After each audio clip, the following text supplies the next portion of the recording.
be showing you my 2020 bullet journal setup.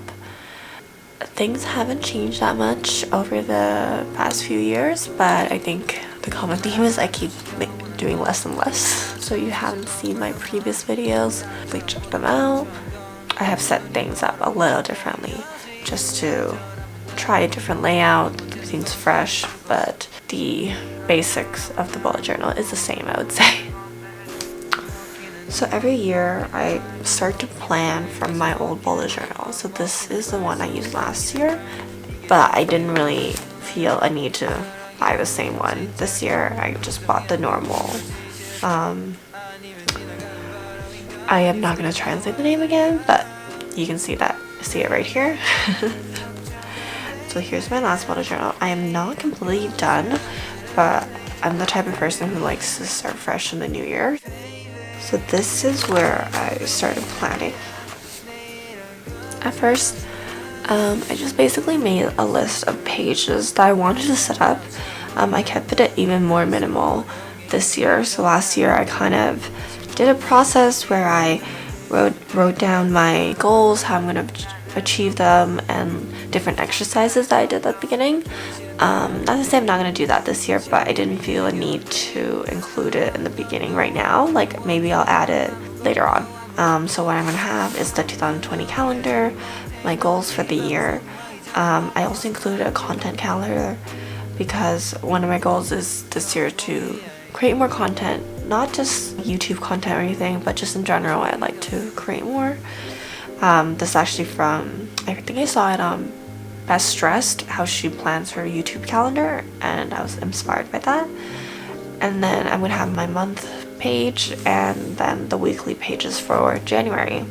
And here I'm just kind of planning what I wanted to do with each section. So I did number 1 to the tone calendar, which is the same as my last year, just simple text script and how much space it takes up, and then how I'm going to do the lettering in my future log.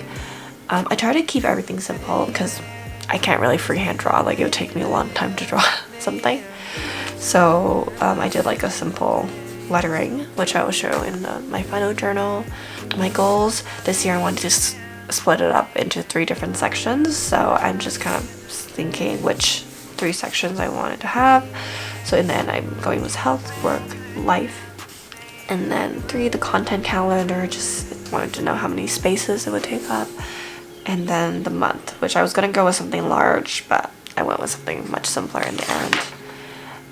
That's basically it. So it's a very simple rough sketch that helps me guide me mostly in terms of the number of spaces. And I have here just the dimensions of my bullet journal, which I actually got wrong because I used the dimensions from this journal, which is different from the non-bullet journal version.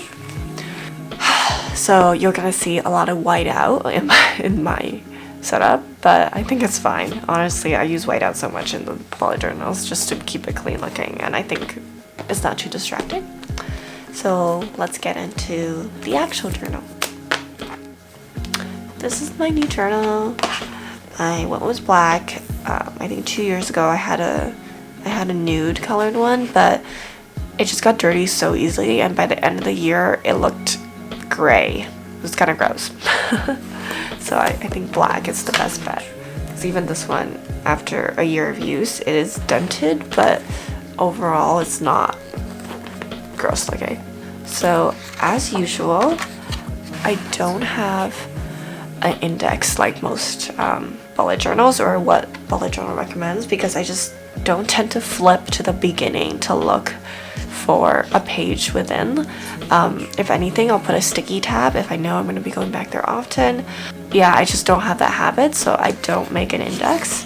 I also don't make a key anymore because I use the same system that I use every single year, and even when I try to add new like bullet points, I never end up using them because I forget that I made a triangle represent something. So I just used a very basic system, which is the circle for an appointment or a meeting, the bullet for a task, and I cross it out when I didn't move it to a future task. Like I just get rid of the task and I use the greater than sign basically to move a task from one day to another. So this is just my yearly page. I didn't do a calendar this year. I did the same kind of lettering as last year. And if you want to see, I basically just googled minimal lettering and I found kind of like a typeface I liked and I copied it. This typeface, I have it on my blog and I used it last year. So if you check out my blog, there is a template there that I made for last year that you can find this like JPEG image of the ABCD, like all the letters. So because I measured my bullet journal wrong, I felt like after I drew this, it was slightly to the right and lower. So I added this little accent to balance it out a bit, like just kind of make this side a bit heavier. I think it kind of worked. You know, this is the kind of thing you had to do if you mess up. But yeah, if I were to do it, I would have moved it over like 1 or 2 squares and then moved it up 1 square. But anyways, it's fine. And then here, I just left this page empty, but if you wanted, you could have done that, the 2020 on this page. I actually don't know why I did that. Maybe I should have done that. But here's my future log. So this is just for important dates coming up. I have here just some birthdays, and I already have a trip planned in January to go to Japan, so I wrote that down. Oh, and the lettering I did was I used this Tombow pen, and I've been using this for like a good 2.5 years and it's still going, so I'm quite impressed.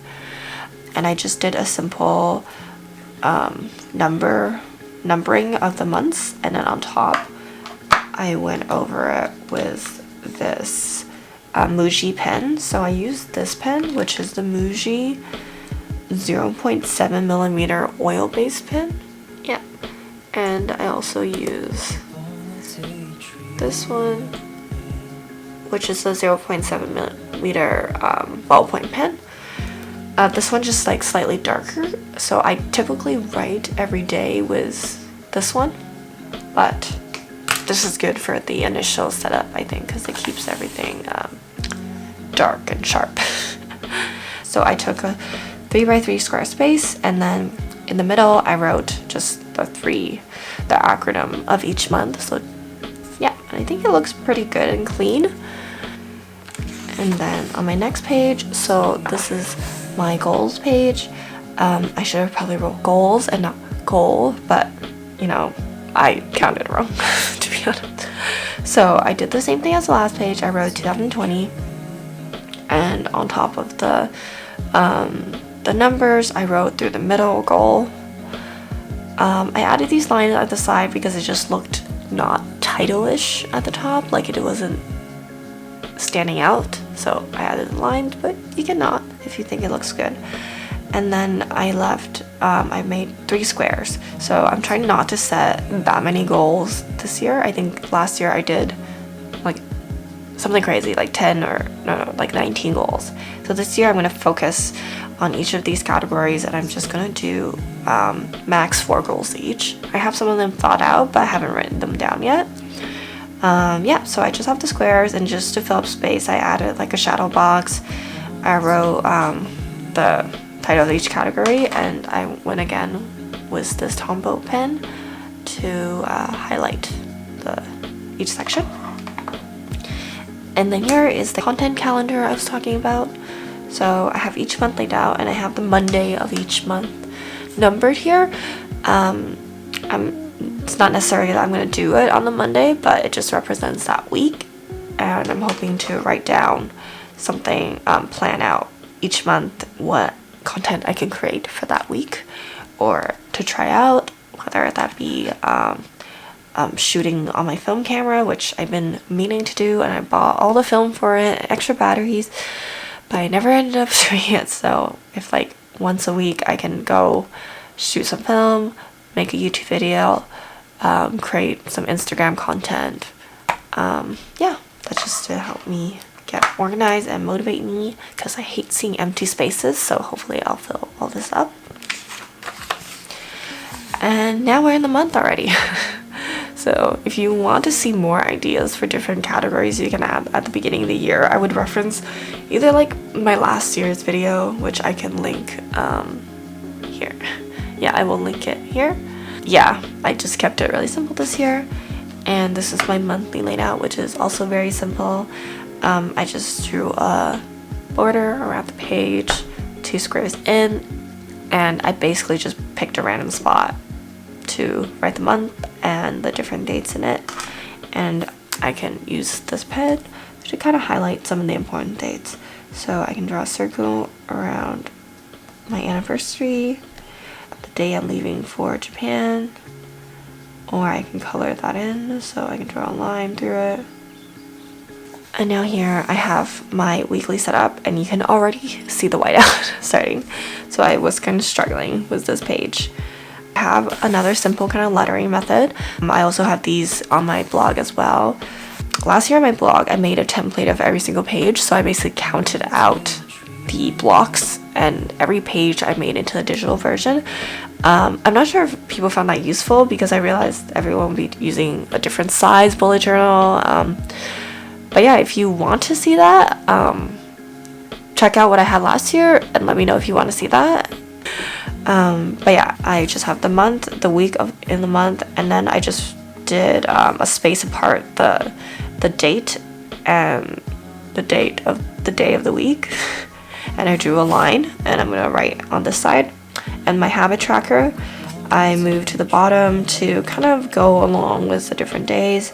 And I'm gonna track it every week as I done before. I found that's a simpler way for me, besides flipping to a whole new page. Like, of course there's that satisfaction of seeing everything at once, but I kind of need that daily reminder to track as well as do the habit. So yeah, so I have that here, and I'm just gonna put a line whenever I complete the task.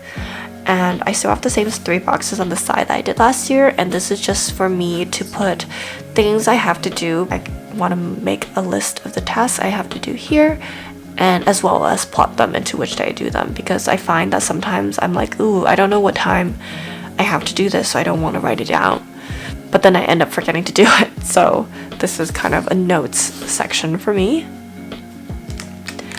And just to flip, so this is probably a better page. Yes, no whiteout on this page. Get a better view. Flip.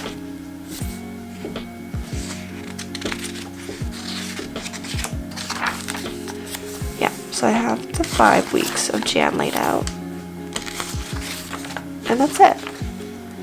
So thank you for watching. I hope this helped you plan your bullet journal. Let me know if you have any questions. Yeah, see you in the next video. Bye.